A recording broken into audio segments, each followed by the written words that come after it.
When historians look back on this era of filmmaking, I have a feeling one thing is going to stand out to them. The remake, reboot, sequel obsession of the day. Now I know you've heard 1,000 times people complaining about how nothing original comes out nowadays, but today I want to focus on a specific type of unoriginality that is everywhere that coincides with the reboot sequel trend. And I like to call it the I'm back, but also I'm old now trend. Think about it. How many movies have you seen in the last 5 to 10 years that have featured a film protagonist from the 70s or 80s making their grand return, but just with a few more wrinkles? Now, there are a lot of reasons this is done. One of the big ones, you guessed it, money. And the thing is, there are ways to do it right, which we'll get to. But more often than not, these things are not done for the right creative reasons. They're done for the financial, marketing, recognizable faces reason. And that can lead to these movies suffering as a result. Let's start with the most obvious sub-reason here. The nostalgia play. This is nothing new. Nostalgia, whether it be for a specific character or just a time period in general, has been heavily exploited for a while now. Where it becomes a problem though is when it doesn't fit with the story at all and becomes a distraction from the rest of the film. Take the most recent Ghostbusters, for example, which for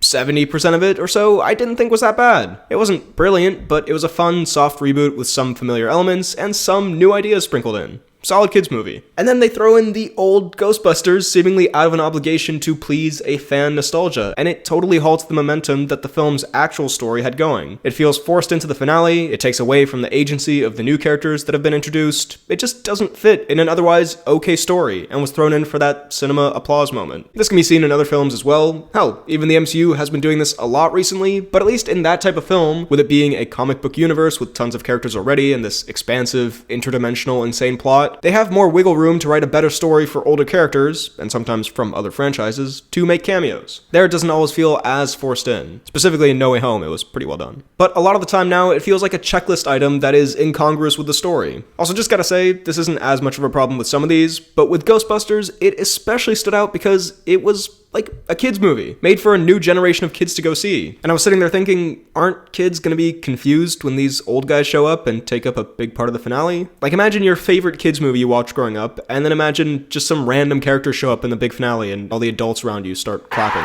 Like, it's such a weird mix because you're trying to rebrand this for a new generation and a new audience, but you still can't resist the urge to throw in that nostalgia, which again, I have to imagine a lot of children were puzzled by seeing this movie that was made for them. Another way this whole thing can be done is just making a franchise movie the old characters exhibition show, and nothing exemplifies this better than the latest Jurassic World movie, where they were just like, yeah, these new characters we made actually don't have anything that interesting going on. Let's just bring back all the characters from the 90s. And in that sense, it also feels like a cheap get-out-of-jail-free card, a get-out-of-writing new interesting characters card. You can have a passing of the torch type of story, type of moment. Hell, to its credit, at least Kingdom of the Crystal Skull seemed to have an attempted passing of the torch style film, even if it didn't go so well. But there was no element of that in Jurassic World. It was really just like the characters were another piece of CGI spectacle. Like, look, here's the person you recognize, without much more point in bringing them back. I know you can say that's a problem with a lot of Hollywood films now. It's just sort of mindless spectacle with no deeper meaning. But it feels especially egregious when it's done with people and characters that have had more meaning in the past, which is not explored in the way it could be, and instead they're just brought back to be on a poster. Their part in a movie feeling inorganic can also sometimes lead to the movies feeling kinda confused and overstuffed and crowded. Again, see Jurassic World 3. Quick reminder here that if you're enjoying this video, drop a like, subscribe, hit the bell button, and comment your thoughts on all of this down below. Also, after the video, check out my podcast, The Poorly Planned Podcast. Movie talk, TV talk, good times. Alright, back to the video. Another problem with this trope, seen in lots of these, but specifically Kingdom of the Crystal Skull, is that it can sometimes be kind of sad to see your childhood hero as an old person. Now, don't get me wrong, I realize how that sounded. There's nothing wrong with being old. I know plenty of super badass old people, including this guy. But the facts are, life changes when you get older. Some of the things you can do change. And with some characters, unless done in a pretty specific way that usually takes a darker, more interesting look at the character's psychology, this just doesn't work. The Plinkett review of Crystal Skull sums this up pretty well, but Indiana Jones isn't really that fascinating of a character. Like, there are some interesting details, but in general, he's there to be the perfect action hero. You want to be him. You want to be with him. I don't judge. But the main point is, when he's then old and still trying to do the same things, and it's not as exciting or as fun or as cool, it can be kind of depressing. I don't want to see Indiana Jones dealing with back problems. Save that for Tobey Maguire. And ultimately, yes, there is a lack of originality that is more seen in just the films being made in general, rather than the characters specifically coming back. But still, I wish we could get more new things. Don't get me wrong, I love a good sequel. I love a good franchise. There is a place for them for sure. Like, we don't have to get rid of franchise movies, but could we have, on top of that, or besides that, new original stuff? New stories to fall in love with, new characters to get attached to. Like, side note, what does Hollywood do in 20 years when, I hate to say it,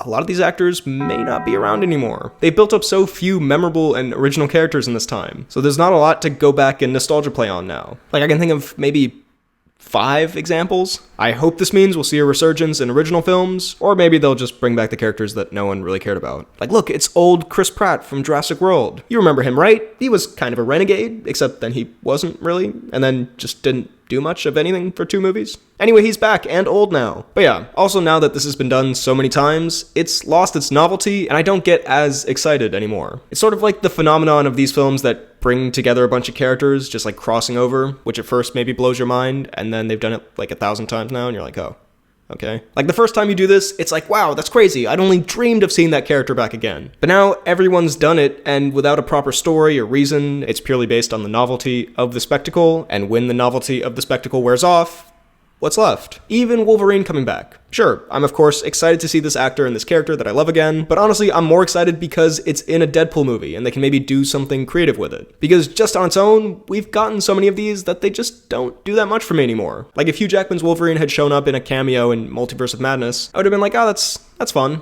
And then that would have been it, really. Even in the cinema watching Multiverse of Madness, it was fun, but that shocked, oh my god feeling wasn't really there anymore. Hell, even No Way Home kind of had that more, but that was more because of how that film was done. My point is, for these to work going forward, they need to be part of a well thought out, fun story. Not just there for the, oh my god, look who we got of it all. Now finally here, I don't want to just be the angry old guys from the Muppets, jeering and complaining and finding myself hilarious. Actually, that sounds like a pretty good life. But I also want to look at the other side of the coin, which is how this can be done right. The 4 examples that I can think of that I'd say have done this very well would be Top Gun Maverick, Creed, Blade Runner 2049, and I guess Logan? I don't know if you can count Logan, because yes, he is older, but he was in a movie literally the year before this one, so he wasn't really being brought back. Top Gun works because the whole movie plays as a loving tribute while still bringing new things to the table, and it's just executed very well. Maverick's age and character play into the film's story and themes. Also, Cruise physically hasn't aged literally at all, which I guess doesn't hurt. Blade Runner 2049 again works in that it isn't focused on creating a nostalgia show, it's expanding on what was already an interesting world with its own story and own ideas, and Deckard's character returning fits into that story organically, and the film doesn't desperately need him to keep it afloat. It has its own story going on, and he just works as a part of that story. And the best example of this, I would say, is Creed, which does have its own story and characters that are compelling, and clearly have effort and love poured into their creation, but interestingly, not only do the nostalgic elements work with the story, they're instrumental to it in a really clever way. Carrying on this franchise's legacy and spirit with a modern update to the style, using Rocky in a supporting role that doesn't feel like he's stealing the spotlight, nor like he's being relegated to some sort of weird half cameo, and having the expectations of this franchise's world being one of the main parts of the protagonist's journey, it's honestly the most creative, genius way of doing this kind of film I've seen. And again, Rocky, as the old hero returning element of this, is handled perfectly. He carries the weight of the past films with him, but he has his own new arc here. He learns something new, he grows in ways that couldn't be done any other way than in this film, and all of that combines to have some of the most emotional moments of any Rocky film. Also, Rocky Balboa, just thought of it off the top of my head, I guess that falls into this category, and also works really well in its own way of being very self-aware of the older character's return and making it a big part of the story. The whole he's back and he's old and it's kind of sad isn't awkwardly there and you have to try to get past it. It's a big part of the character's journey. You need speed.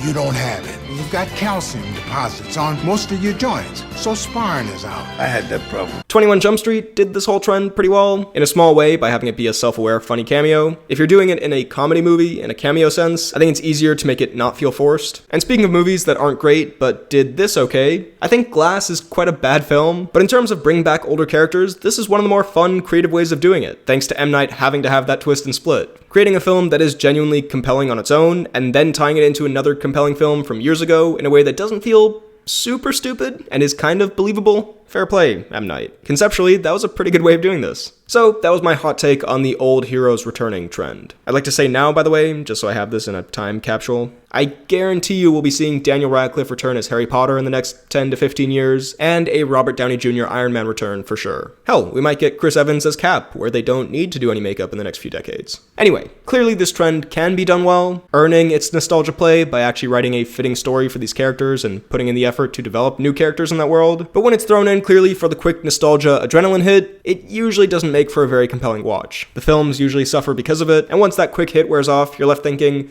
well, you're not left thinking much, really, because the movies aren't that interesting. Here's to hopefully seeing these types of films either done better, or just done less and more original concepts being explored again. So then, in 30 years from now, we have a new set of films to sequelize and reboot.